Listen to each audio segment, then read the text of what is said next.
Greetings, Fire Chargers, Darkblade here, and in this video I will be reacting to May the Lord Watch Between You and Me, Genesis 31:49, a biblically accurate death threat, by Ancient Egypt and the Bible. This video was uploaded on May 6th of this year.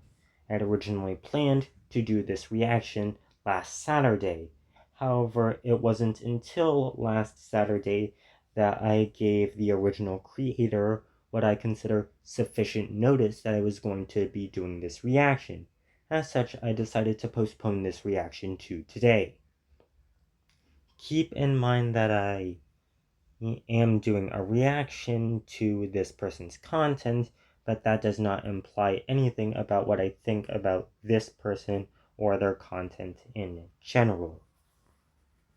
Note that I am currently subscribed to this creator, so just because I am reacting to his video doesn't mean that I think that his content in general is subpar and bad. Anyway, time to start this reaction video. I've been talking for like a minute now. Go to any Christian book and gift store, and you will find Genesis 31:49 plastered everywhere. And it seems like such a sweet sentiment. But is it? Find out on this episode of Ancient Egypt and the Bible. And is what he's going to say about this verse accurate? Find out on this episode of Darkblade. By the way, I don't usually Genesis have 31:49 what is it reads, called? Oh, May the face Lord cam, watch but I'm between even me in reaction and thee videos, whenever but I'm using it one here, and there's my persona or avatar or whatever. we are apart. It is a verse that you can find all over the place in Christian bookstores. Well, a few Christian bookstores that still exist. And on knickknacks from Etsy. Today, we are going to examine this phenomenon and then look at what this passage really means in its historical and cultural context. Remember what he just said right now. First, let's just take a look at a few of the merchandise associated with this verse. Now, the use of this verse on merchandise has a history in the English-speaking West, being used occasionally in plaques, figurines, and jewelry as far back as the 19th century. However, it wasn't until the 1990s when the fad to use the verse really took off in merch. So, let's just take a look at a few examples. Okay, here we have a nice art plaque. You know, it's colorful, it's bright, it's got a star in it, looks kind of cheery. Okay. Then we got a love greeting card. You know, you got a couple there set against the sunset. Okay. Next, we've got a deck accessory pillow, embroidered pillow. Ooh, you can just imagine putting that on my couch. And then we got a sweet customized picture bookmark. It's like the Aaronic blessing on the back. And then you have this Genesis 31:49 on the front of it. And then we got a very, very manly tattoo with Genesis 31:49. In cursive.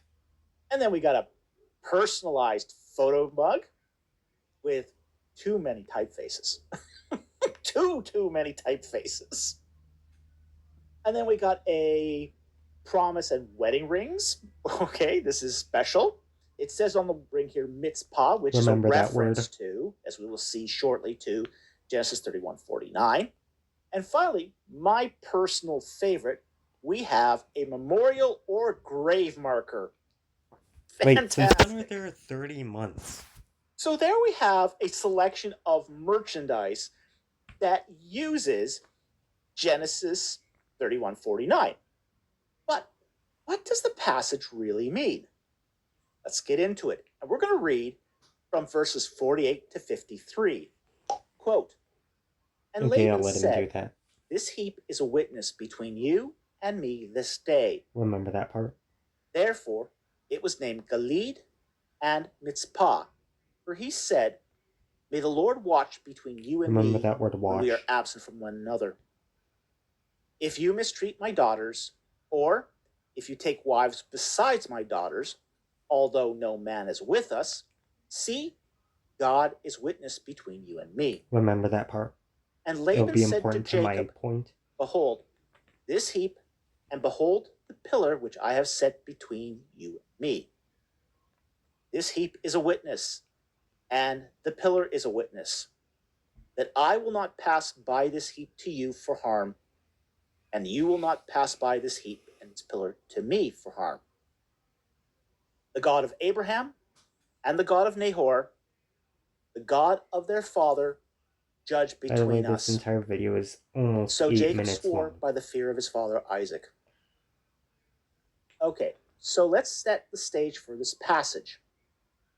While Laban is away from his home camp, Jacob, in cahoots with Rachel and Leah, conspire to steal Laban's fertility idols and leave his camp with all their stuff before he gets back.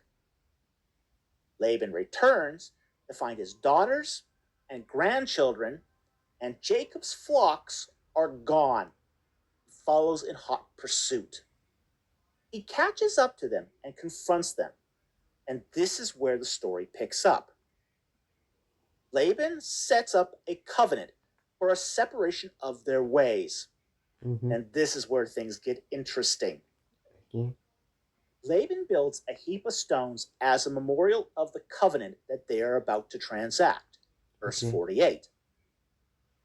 The name Gilead is a noun for a witness pile, or a pile of stones that serves as a reminder to all parties and their descendants that an agreement has been reached. Remember that it'll be important to my point. The place is also called Mitzpah because that is the participle of the word zepah, to watch or look out for. This will also be important to my point.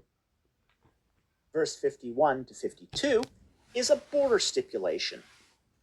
Neither party is permitted to cross past the pillar to harm the other party.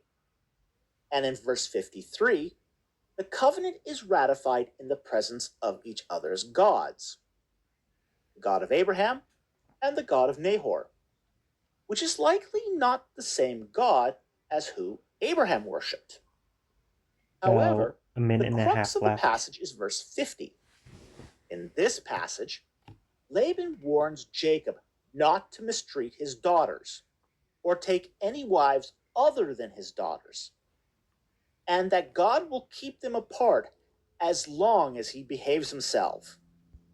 It doesn't say that God will keep them apart as long as it behaves itself. It says that God will witness between them since there is no one. It says that God, no man is with them. The day that Jacob mistreats his daughters, God will no longer watch between the two men. They will meet, and Laban will take that as a sign Jacob didn't heed the warning, and Laban will at that point kill Jacob. So what we have in Genesis 31, 49 to 50 is an ancient Near Eastern death threat. A more straightforward and common sense reading would be Laban saying something along the lines of, we have a deal here. Here are some terms of this deal, and I'm not going to be around to personally check and verify that you're actually abiding by the terms of these deals, so leave it to God. I'll trust him to watch you and make sure that you're actually following the terms. Let me actually find something. So go to open Chrome.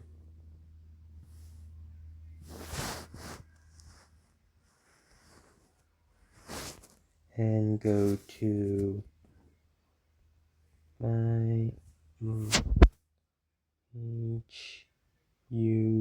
hub.com, and let me actually go to this exact verse on Bible Hub.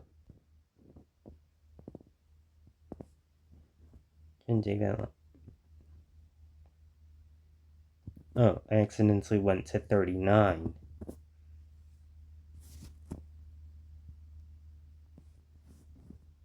scroll. So let's look at the New Living Translation. As you can see, and I also want to get rid of kill this pop-up. It says, but it was also called Mizpah, which means watchtower. For Laban said, may the Lord watch between us to make sure that we keep this covenant when we are out of each other's sight.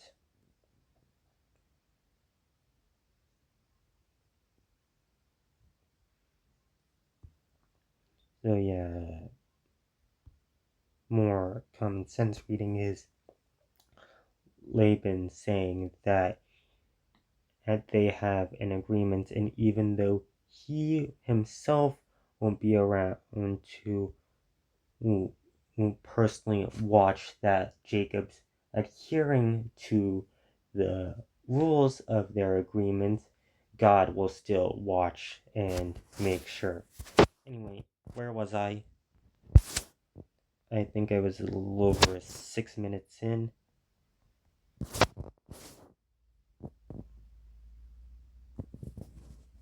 Daughters didn't heed the warning is an ancient Near East and in celebration of the long tradition of a whole new spin on those promise rings and grave markers. About half a minute left.